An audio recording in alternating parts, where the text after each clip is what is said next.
as we have entered the last 10 nights of Ramadan. There are lots and lots of opinions that are found in our tradition. Some counted as many as 40 opinions, which I thought is hilarious because there's 30 days at the most, but there are 40 opinions about what it could be.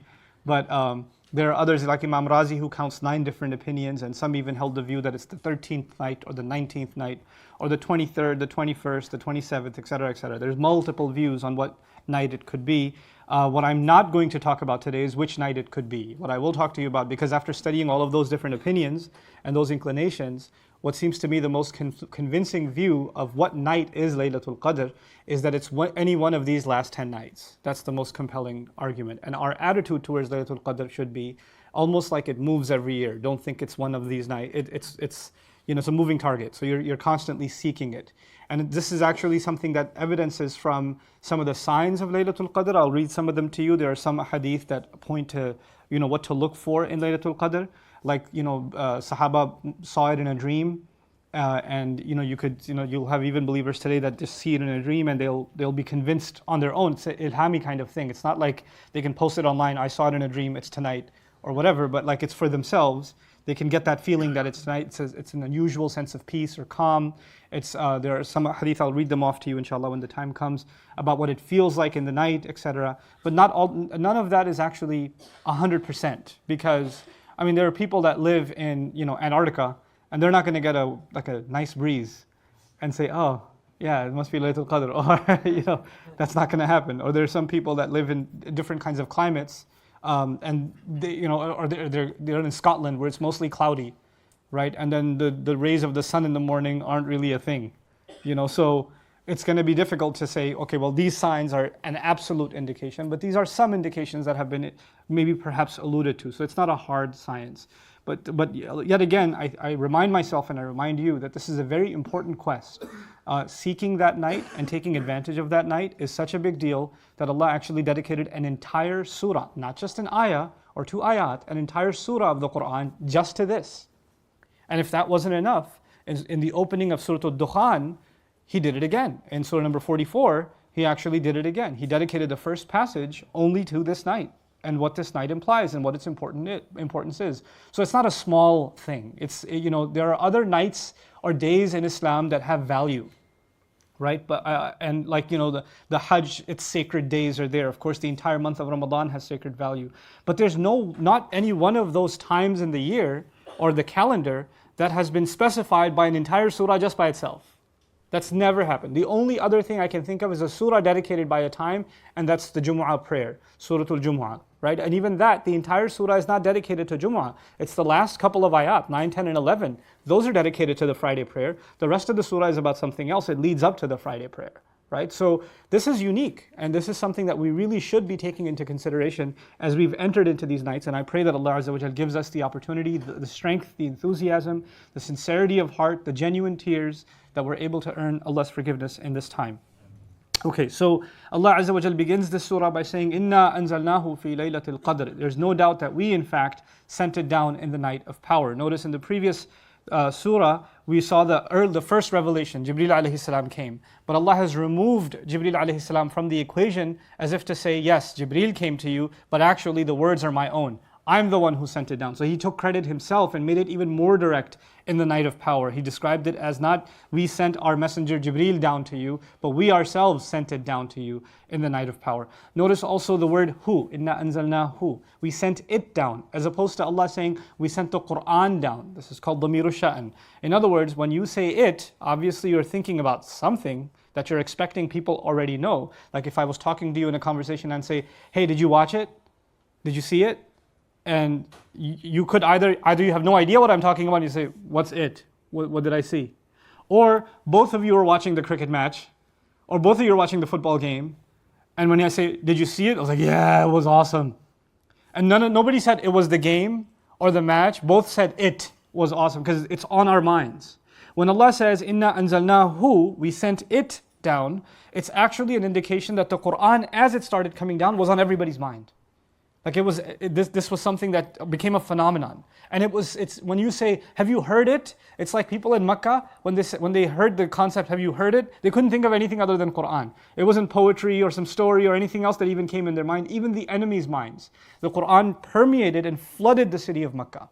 And so when Allah says it's telling the believers, but also even those who don't believe, that it is a reference to the Quran itself, and that's power. That's an appreciation of the power and the grandeur of the Quran, that it doesn't even have to be spelled out by name and people still know what it's talking about. That what Allah is referring to. And so that's captured inside Inna Anzalnahu. The other question that's been raised about Inna Anzalnahu that we no doubt sent it down is it goes back to an opinion of Ibn Abbas radiallahu ta'ala anhuma, which is an interesting one, and that is that Allah sent the entire Quran from the seventh heaven to the first in one night, in this night. Okay, and then from that place, from the first heaven, down to the Prophet ﷺ over 23 years. Okay, so the revelation came in two stages. Inzal happened, meaning the complete revelation came down from heaven number 7 to heaven number 1 in one night, and then from there the trickle over the next 23 years. And this is attributed to Ibn Abbas radiallahu ta'ala anhuma.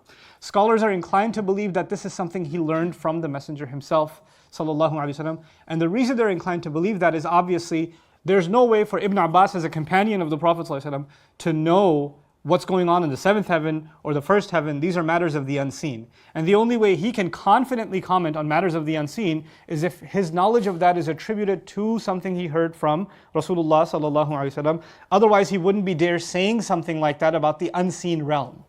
Right? The only one who can speak with confidence about the unseen is the Messenger of Allah, who's informed about the unseen.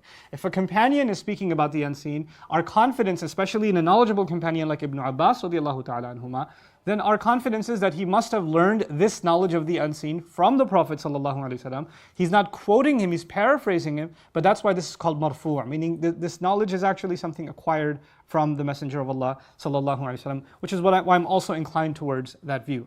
But there's another view of at least this surah and how this ayah can be interpreted. It could be interpreted as we started sending it down in the night of power. Meaning revelation, the process of revelation to the Prophet ﷺ began in this night. And the who, some argue, is actually going back to the previous surah.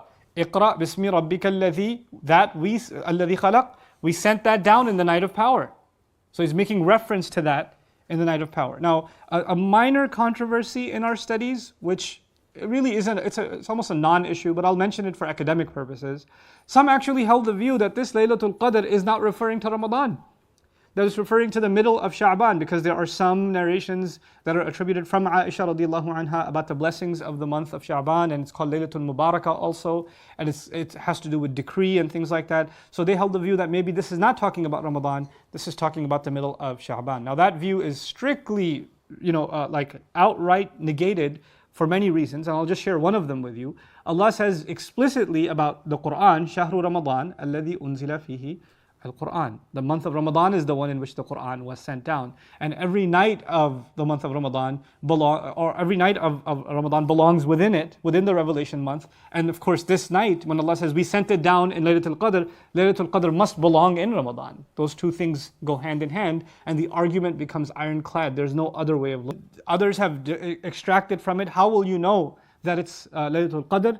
You'll feel a special kind of peace in this night that you don't feel otherwise. When you stand in prayer, you'll feel a kind of tranquility. You'll want to stay in the prayer that otherwise you've never felt before. It's an unusual spiritual experience to feel the kind of calm that Allah gives a believer in the night in this night in Laylatul Qadr.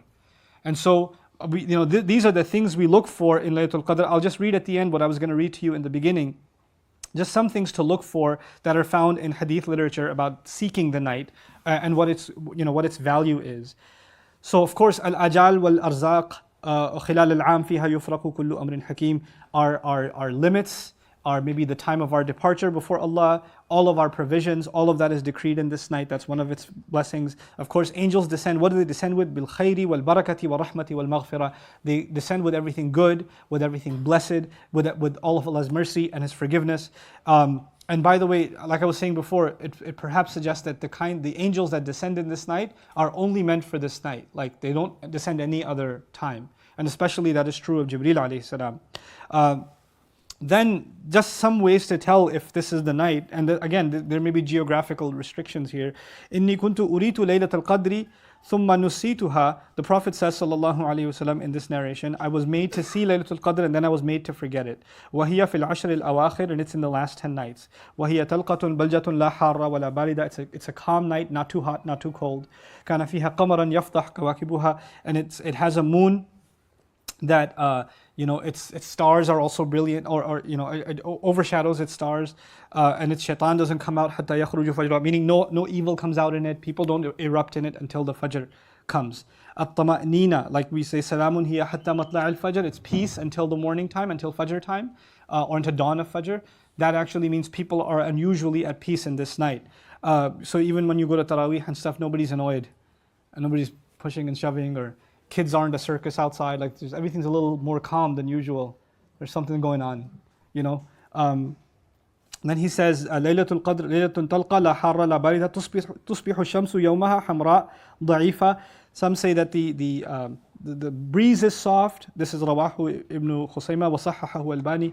And the sun is kind of red. As the sun rises, it's got a reddish tone to it. And it's weak. It's not an intense sun when it rises. قَدْ يُرِ اللَّهُ الْإِنسَانَ اللَّيْلَ فِي الْمَنَامِ. It could be that Allah shows a believer what night it is in their sleep, as happened with several companions. And then the Prophet ﷺ says, إِنَّ الْمَلَائِكَ تِلْكَ اللَّيْلَ أَكْثَرَ فِي الْأَرْضِ مِنْ عَدَدِ الْحُصَى. This is again Ibn Khuzaymah. He says the number of angels on this night exceed the number of pebbles, or even small grains of sand on the earth. And so these are just a few signs. Finally, I want to share with you the hadith of the Prophet ﷺ about Laylatul Qadr. He says, "Man qama Laylatul Qadri imanan wa ihtisaban, ghufira lahu ma taqaddama min dhanbihi." Whoever can stand in the night of Laylatul Qadr, meaning pray. So the best thing you can do in Laylatul Qadr, as the night starts, is pray. Nawafil, nawafil, nawafil. And the best thing you can do is when you're in sajda, just make du'as. Just cry to Allah and make du'as. But then Allah didn't just say pray. Or the Prophet didn't just say pray. He gave certain qualities to that prayer. So let me explain those qualities to you. One, imanan. Whoever prayed before Allah out of faith, meaning it's not just faithfully, they were driven, they were completely convinced that this prayer is going to be the best thing that's happened to me. They have this confidence and this reliance on Allah in these prayers like no other. That's one. Then wahtisaban. Ihtisab means someone who takes full stock of themselves. I'm aware of my sins, I'm aware of my flaws, I'm aware of what I've done, I'm aware of what I'm ashamed of before Allah, and I'm coming before Allah standing in prayer, ashamed and humiliated and completely convinced that Allah will forgive me and bless me and will let my sins pass. So I'm coming before Allah humiliated, in tears, in full account of myself, like a confessional prayer. This is a confessional prayer, ihtisaban. If you can pull that off, غُفِرَ لَهُ مَا تَقَدَّمَ مِنْ ذَنْبِهِ. Whatever took place of any kind of embarrassing sin such a person had done has all been guaranteed to be forgiven. All of it is guaranteed to be forgiven if we can stand before Allah in that kind of prayer tonight. That kind of prayer is harder to do together. That kind of prayer is much easier to do when you're by yourself. This is the time, this is one of those nights where if you're lazy by yourself, of course, come to the masjid, join the jama'ah and do that. But this is the night where you just want to just be you and Allah in tears. That's what it needs to be. Just stand before Allah, recite the Quran, make your du'as before Allah, and become of those that are fortunate enough to have found this Layla and found forgiveness of Allah in it. We're fortunate also that our nights are not very long anymore. There's not that much time.